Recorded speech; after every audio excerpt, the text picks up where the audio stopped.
Welcome to the show discussing problems and issues of health with Dr. Alcena. For this segment of the show, I'm going to continue to talk about cancer of the liver. When I left off last week, I brought up to I talked about the fact that this year the American Cancer Society uh, stated that 40,710 individuals in this country will have cancer of the liver, and of that number, 28,920 of them will die of cancer of the liver. Worldwide, cancer of the liver is the fifth most common cancer in the world. It is very, very common, and the reason being that you have a series of diseases such as hepatitis B, hepatitis C, etc., that affects the liver, resulting in a chronic cirrhosis, which then can lead to cancer of the liver. In addition, you have the rate of alcoholism in the world is also quite high, and a chronic alcoholism ultimately lead to cirrhosis of the liver, which then can cause cancer to develop. And also, obesity is a very common problem worldwide, and obesity is, in fact, the leading cause of cirrhosis of the liver, believe it or not, putting together, because you have so many obese people in the world and in this country. Of all the modern countries in the world, you have more obese people in America, in the United States of America, than in other developed countries. So there's a lot of factors. In addition to that, people eat things that are toxic, drink things that are toxic, inhale things that are toxic.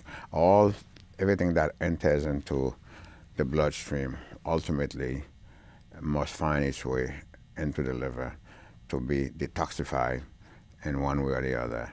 And of course, the liver takes the brunt of all this stuff.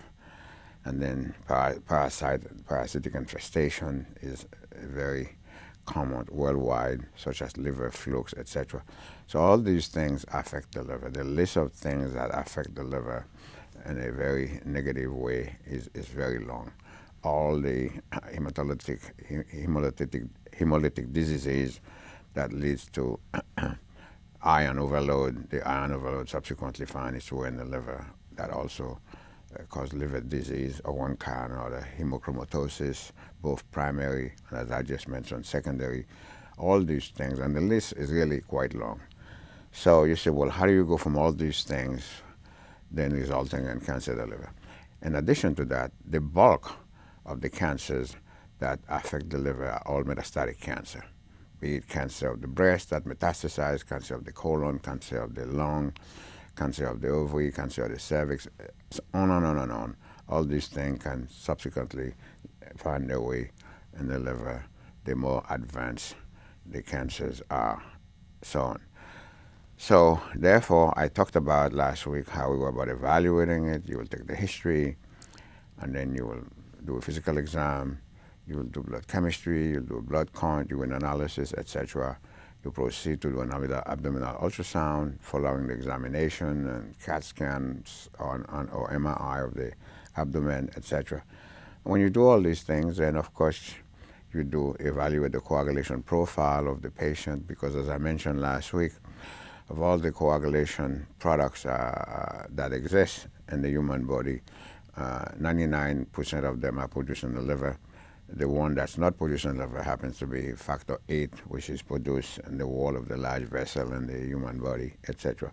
It's very important, because the sicker the liver, the more likely the coagulation factors is going to become abnormal. That's become very important, not only because you could bleed spontaneously, but also you want to evaluate what's in the liver. Well, to evaluate what's in the liver, you may wind up having low platelet, elevated prothrombin time, elevated partial thromboplastin time, etc. And it is very difficult to get a needle into the liver to do the biopsy. So before you even get to that, you would proceed, of course, to do a PET scan. And the PET scan is a test during which a nuclear substance is tagged with a molecule of glucose, and it is infused into a vein, and then the person rests on the stretcher very quietly and then after a couple of hours or so, the person will be scanned, and then wherever there's cancer in the body, it will grab onto the sugar, except that this time the sugar is tagged with a nuclear tracer that we could trace it. So it will light up, and then you will see what happened. Wherever it light up, most of the time is because there's cancer. That's very important because that's the that's the clinical staging. And the next part of the clinical staging will be to do a pathological staging, namely to get tissue. Nowadays, it is really very easy to get the tissue because way back, people used to have a very big needle. The gastroenterologist who does that kind of stuff will blindly put some anesthetic on the right side of the abdomen where the liver is located, and then zoom, try to get a piece out of it. Now it is so much more easy because what it is that we have a field called interventional radiologists. These men and women are fantastic. They're absolutely fantastic. They're great at what they do. And they will take the CAT scan, put it on the screen, and they see basically what they're looking at, and they will put a little anesthetic, put the funniest little needle, and they can go and zap that little area and take a piece of tissue, because all you need is one little piece of tissue. That then sent to the pathologist. Then that's the pathological staging. The pathologist will be able to tell you, believe me, they are so good at it, they'll be able to tell you specifically, is it native to the liver, the cancer, or is it from the breast, from the colon, they actually can't tell. They have ways of telling via different staining and so on and so forth. They tell you exactly where that cancer originated. Now, there is a cancer called hepatoma, which is native to the liver, okay? But it's one of the blood tests. In fact, the only blood test we have available for that would be the alpha-fetoprotein. And one has to be very careful because the hepatoma is very vascular and it bleeds like nobody's business. So if it is a hepatoma that is suspected, again, one has to be very careful when you're going to put a needle in there. But again, those men and women who are interventional radiologists, they would have had an inkling ahead of time that could be a hepatoma. And why? Because they look, the clinical oncologists, the internists, and whoever would have already evaluated the patient looking for a primary. You have to understand, many times in the field of medical oncology, we never found the primary. That's called cancer of unknown primary. Believe me, many years ago, I had the occasion to review a whole article. I mean, I don't do that kind of work anymore now because I don't have time. But unknown to you, for many years, I spent reviewing articles for major journal in this country and around the world for that matter. And it is a prestige thing when you are asked to review article because it takes usually it's three individuals plus the editor that determines whether a particular article will get published or not. And then independently, somebody could be in China, someone could be in France, or somebody could be in America. They don't talk to each other. They're individually reviewing the article, and then they will independently make a decision whether this article ought to be published or not based on X, Y, and Z. They will give the explanation, blah, blah, blah. It's very sophisticated stuff, and I hope, and I know it's never going to happen, I have a tremendous library, I believe an extensive library of years of articles that I've reviewed, and there's different code that's given to each reviewer. I don't know how this will ever be exposed to the world. You will really have an idea of the magnitude of the literary work that I've really done. Forget about the 9 pages. The other day I was, just this past weekend, I was in a position to update my profile at Albert Einstein College of Medicine, and I decided, well, you know what, let me send them a list of my public publications. Well, I uploaded this weekend 9 pages, single space, of my publication, just the publications, okay? And I just landed it attach it to Einstein, and I'd heard from them this morning. I got the war effect. We'll do our best to take. It's going to take a couple of weeks to put that stuff up on my profile. But forget about that. As extensive as that is, unknown to you, there's no way. This is so done in such secret. I have an extensive library, and not just me alone. Thousands of doctors around the world have extensive libraries of work they've done anonymously, except for a code. That stuff that you're dealing with every day and other doctors are dealing with every day. People like me are the one who give the okay that this was good, this was not good, and so on and so forth. In addition to that, I spent years, not me alone, thousands of people like me that we have people that have the capacity, we have chosen us, whoever the editors, to actually do protocol. That's right. All these different protocols that you're bearing, this protocol, that protocol, this, many of them that I've done myself, that people are doing, even the hospital where I work. What's the funny thing about it? I'm not good enough to be called as a consultant when some of these guys are using stuff in that protocol, but unknown to them, guess who did the protocol? I did. But yet to them, I'm not good enough to be called as a consultant. I just laugh at them. So I don't know if there was a way that I could sign a document that would allow these journals to release this stuff. You would be shocked. Believe me, you would be shocked to know how extensive the library is of stuff that I have done, stuff that I have reviewed, and I have a code. I alone have the code to be able to open this stuff. I'm not going to be here forever. And it's sad that the world will never have a chance to see this stuff. It is an amazing amount of work that I've done, and thousands of other doctors like me have done in terms of reviewing articles and so on. And the amount of intense pride that one takes in something like that, and the value that's given to us who have made such contribution to the field of medicine. So going back now to cancer of the liver, if it is a hepatoma, then of course the pathologist will tell us that. So now that we've done the pathological evaluation, they will tell us that this is metastatic disease. But if, of course, we know that there's a primary, let's say in the lungs, or in the colon, and the breast, the ovary, the cervix, etc., then we know by the time it gets to the liver, that automatically makes it stage 4, okay?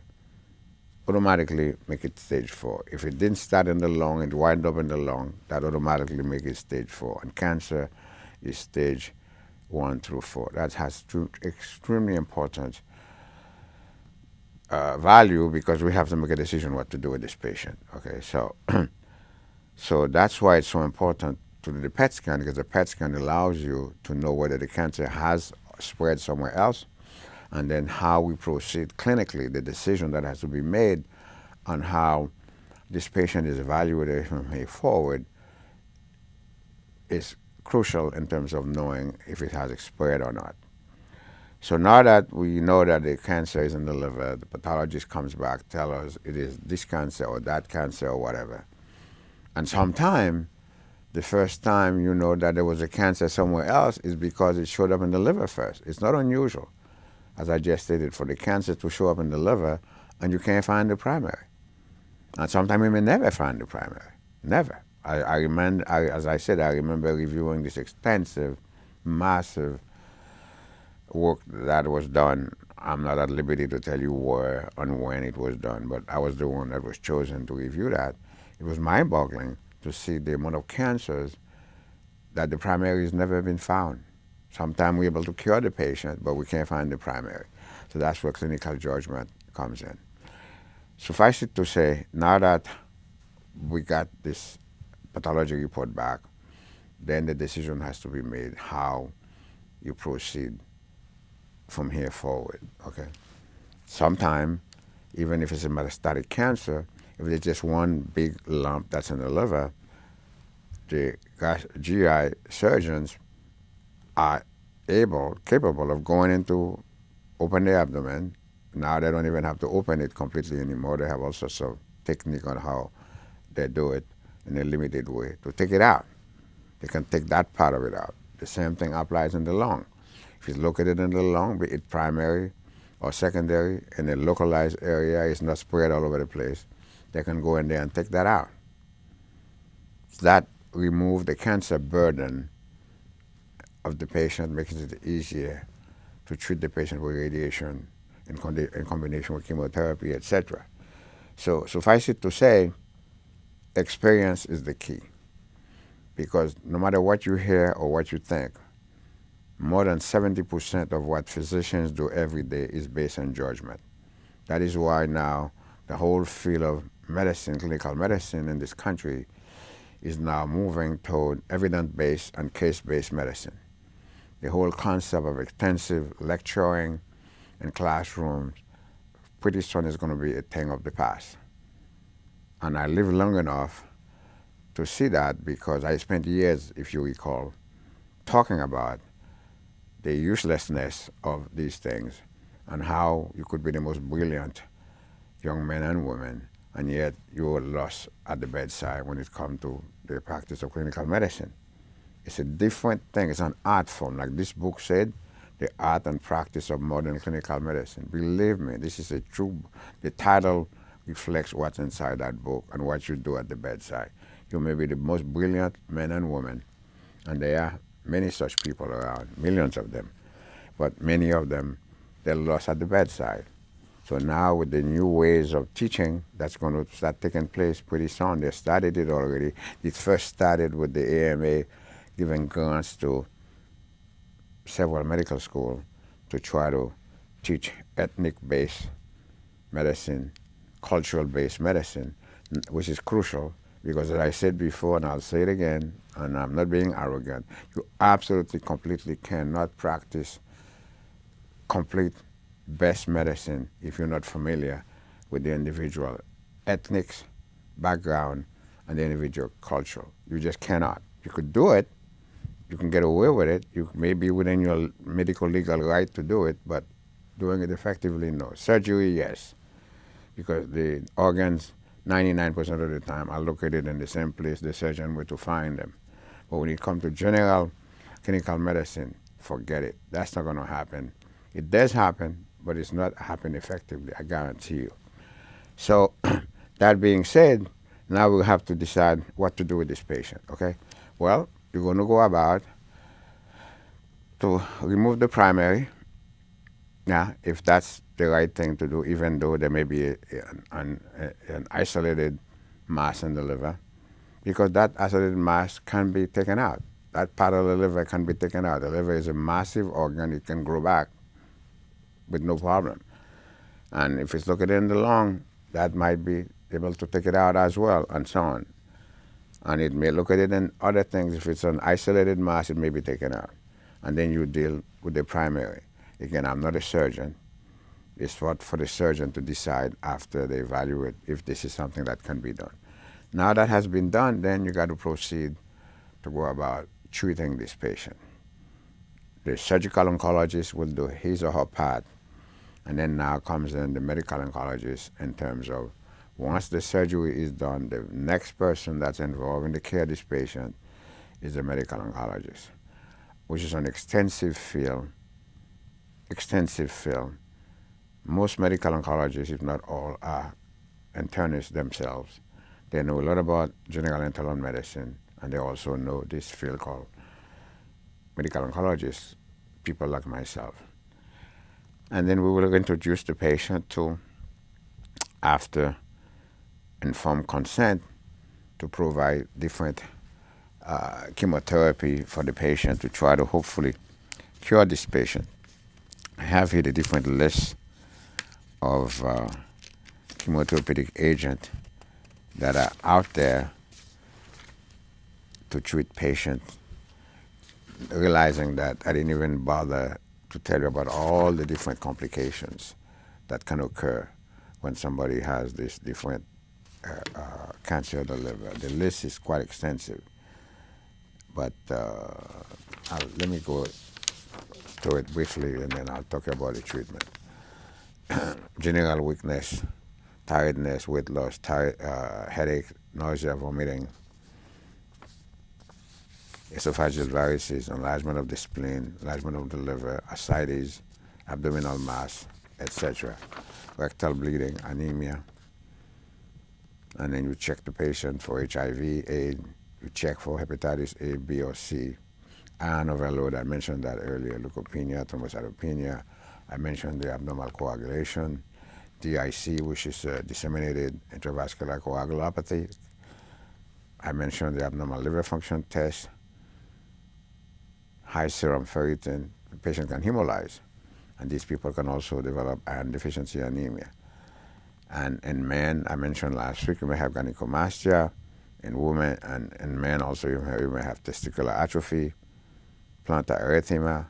In women, you will have intermittent vaginal bleeding, and so on and so forth. And now that these are all the different complications that can happen. Okay, and that's sometimes one or two of the complications. That's how the people present. It is in the evaluating of these complications you stumble upon something in the liver. Okay.